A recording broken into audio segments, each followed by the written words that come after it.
What is up, guys? Welcome to my channel, AJ's Corner, with me, AJ. This is just a quick recap of the UFC on Apex card on the weekend and one of the other One Championship main events, which is a bit interesting because Malakin and Derrida fought on the same weekend, which is interesting. We'll get to that. But this card absolutely turned out to be a complete doozy. It was a great card. There were some great fights. Every fight went to a finish, apart from the Bolaños fight, not including the three women's fights, which one was a finish. But I'll be fully upfront and honest. I had to watch this on a replay. I didn't know any of the results, so it was like watching it live almost. But I'm not gonna lie. Last weekend I spent hours catching up on it all because I had to watch it on a repeat then as well. And it was like the worst 5 hours of my life. It was one of the most boring UFC events I've ever seen in my life, in recent memory anyway.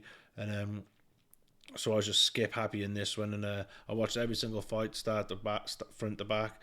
Apart from the women's fights, I won't lie, and I often do, I just skip straight past them, and almost every one of them, apart from the one, you got to round 3, 10 seconds, and skip. Don't even care who won.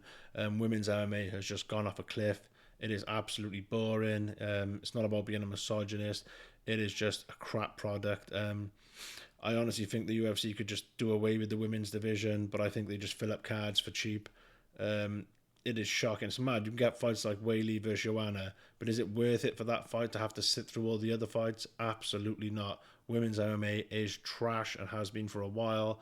They need to do a Riddick Bowe and chuck it in the bin and let it send them all to Invicta, I say. Anyway, this card was epic. We had Trey Jongo submitting Anthony Tricoli, Mackenzie Dern's new man. It was pretty fast, pretty ruthless. I don't think I picked Trey Jongo to win. He'd actually been out for 2 years with a wrist injury.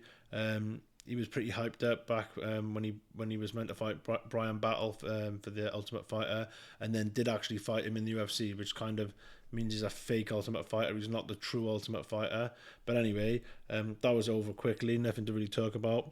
Stamen versus Damon Blackshear. That was an amazing fight. Coming off the fight he just had against Montel Jackson. Or is it Montel Jordan or Montel Jackson? Montel Jackson, isn't it? Where he got flatlined in about 20 seconds. I think UFC Note. Was it UFC Noche? I can't remember now. But he got flatlined pretty damn quickly. It was a great comeback for him. I mean, he could have kept it on the feet, I think, and knocked him out. But he wanted that submission, and it was funny. Bisping said, "Oh, did you think he got out? It was crazy. He got out of that rear naked choke, and then 10 seconds later, he's like, yeah, and you got him with the rear naked choke, and he didn't correct Bisping. It was the guillotine he got out of, and the mounted guillotine. But Bisping's been hitting the head a lot. I like Bisping. Next up, Matthew Semmelsberger, who I thought was going to win this fight. I mean, his record is looking very bad now, but man, the referee stopped it early. Do I think he was going to win or come back? No, I think he was going to get flatlined, hammer-fisted, and out cold, but he deserves the opportunity to go out on his shield, and Radke deserves the opportunity to get that highlight reel finish, which if he didn't get the 50k, he would have if he'd had the chance to hammer fist him cold, because it's the visuals. If you give out a good visual, what people will enjoy and be shocked and, at home, I feel that's what you get the 50k for. You don't get 50k for an early stoppage, which isn't his fault. It was a crazy... I mean, even in boxing, that would look like a weird early stoppage. I mean, I don't know. The fight had just started. People get caught cold all the time. I think it was Kerry Hatley as well. I think it was Kerry Hatley. It was a very experienced referee. They all are in UFC mainly, and it was a bit of a weird one. They might run that one back, maybe not. Who knows? Alaska dos Santos versus Zachary Scroggin. Man, this guy looked like the way he reacted was like he's never been hit like that before. And dos Santos hits hard, but I mean, he was only 7-0, and this is the danger about bringing these guys in who just aren't UFC ready. So many guys come in with under 10 fights and under 10 wins into the UFC. I mean, back in the day, if you were like a super good wrestler, maybe you could get away with it because you can keep yourself safe by getting the takedown, especially if they match you right. But man, it's just crazy. And then we had, what was it? I can't believe Garbrandt and Miles Johnson got cancelled, but I can't believe Tercios and Bernardo Sopaj got cancelled. Sopai. I was so looking forward to that. I kind of forgot about that fight actually until I started looking at the results. Mansour Abdul Malik, man, he looked very good. Against a half decent opponent. Dusko Todorovic, he's no world beater, but he's a respectable opponent, and he's someone in there that you're not just going to run over if you haven't got zero skills. If you're just a if you're just a meathead. So man, I'm impressed with that guy, and the way he talked after. He seems like an intelligent fella. And I'm excited to see his next fight, and excited to see his progress. He looks about 30 odd, but I think they said he was like 27 or 30. He looks a bit older than that, but doesn't look old. He just looks like a grown man, not like someone in his early 20s or mid 20s. Not that they're not grown men, but anyway, Gaston Bolaños versus Cortavius Romeus.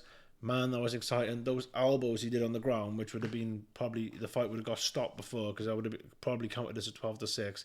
They were ruthless on the forehead, and I think they rocked the hell out of that kid. But he was tough, and he stayed in there. That was a super exciting fight. I'm glad Gaston Bolaños won that fight, because I really want to see him fight him in the UFC in the future. I want to see what he can do, because I mean, the Marcus McGee fight, it is what it is. I didn't think Marcus McGee was anything special when that happened, but we've soon realised Marcus McGee, he looks about 100 years old, but he doesn't fight like he's 100 years old. He fights like an absolute beast. So yeah, man, I'm really excited to see that fight. And in this one, I was looking forward to this more than any other fight. Gerald Meerschaert versus Rene Derrida. It looked like he was going to put him out in the first round. I don't know if it is the UFC jitters, because I mean, he never looked that great in one, but he looked even worse here. He looked hesitant, he looked slow, he looked clunky, he didn't look very good. And I feel like Meerschaert gassed him threw the fight away, to be honest. But look, he got the win, and that's all that matters, and he got the finish, that's all that matters. But if he fights like that in his next fight and the fight after that, and he gets matched up with the top 15 or God forbid a top 10 guy, it is not going to go well. Imagine if he was in there with man, I mean, even Apollo Costa, who I highly don't rate. I think he's not even a top 10 guy in my eyes. In my opinion, he'd get beat by a lot of guys. I think a lot of welterweights would beat him. Costa he's all fluff, no action. If you look at his record, he's beating guys like Johnny Hendricks, who was off a cliff, washed, and that Gerald Mark, what's his name? Something McClellan. Guys like that McClellan guy, just he was fighting, not good opponents. He hasn't got any actual good wins over good fighters in their prime or anything like that. I mean, he couldn't even beat Marvin Vettori, who has zero power, no power in his punches. He couldn't beat Pillow Fist Vettori.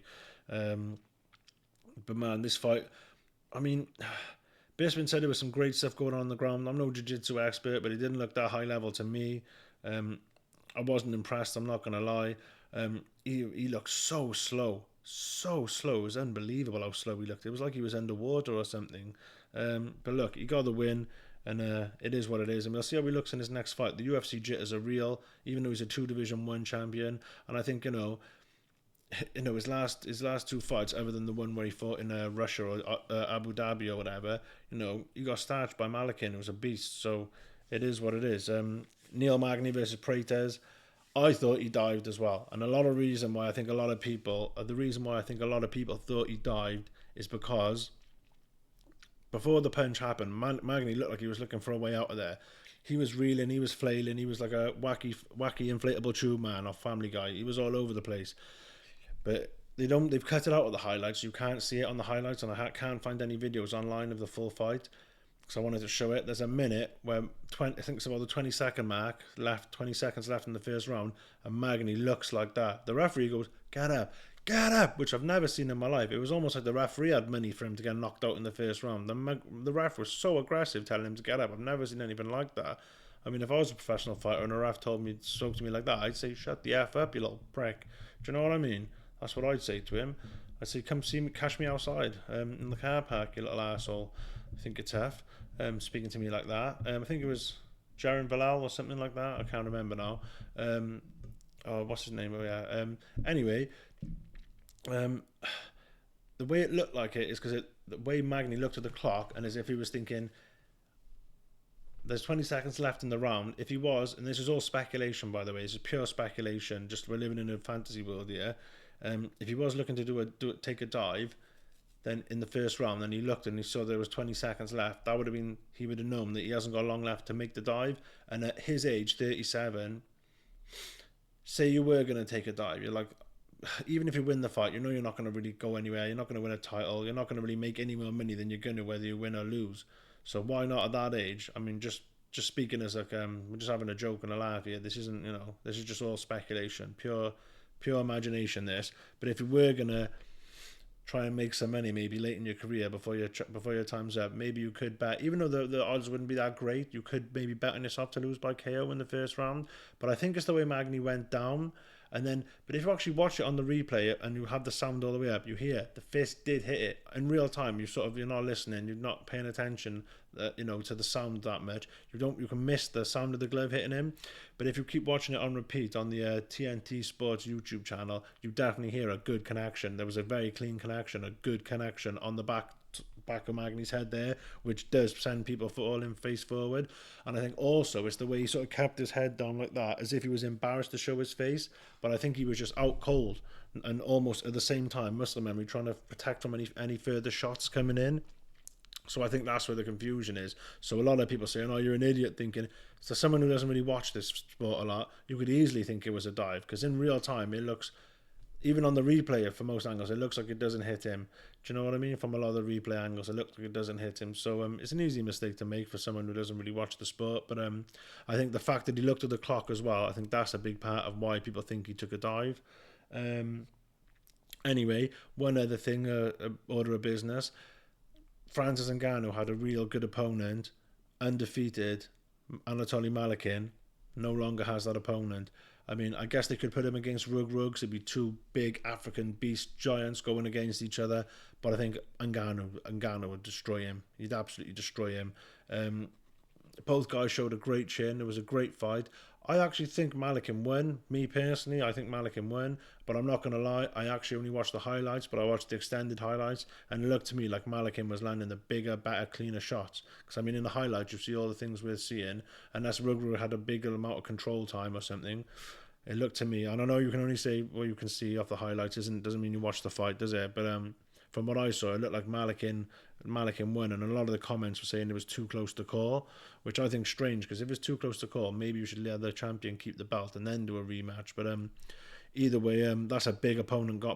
Even though they're not in the same organization, I could easily see that fight happening, and it would have been a great crossover fight, and it would have been exciting. But hey, maybe Rug will look better on a poster. Umar Kane versus Francis might look better on a fight poster to a casual. They just see these two big, gigantic, muscle-bound beasts who just look like killers. Do you know what I mean? Because Malakin, I mean, he's not the biggest guy, and he looks fairly intimidating, I guess, but he hasn't got that. He doesn't look that intimidating. You wouldn't play him in a movie as like a gladiator, but Rug definitely you would. Do you know what I mean? And Francis, of course you would. So yeah, that's just my 2 cents for the weekend. But man, that just goes to show you, UFC sleeper cards can be just that, sleeper cards. And man, going from what it was last week, I got one of my mates who I haven't seen for a while, and he came and watched some of the fights with me. He watched a few of the fights. He was on his phone most of the time. He said, "This is why UFC's rubbish and UFC's boring." And I was so frustrated, because I was thinking, no, this isn't normal UFC. When UFC's hot, it's burning hot. It's on another level. There's no sport like it. And this event was just like that. It was like, and I was sent him all the video clips of all the first round finishes. I said, "See, this is what UFC can really be when it's on." Just first round finish after first round finish. I mean, take those 3 women's fights off the card, that would have been a sweet event to go watch in real time.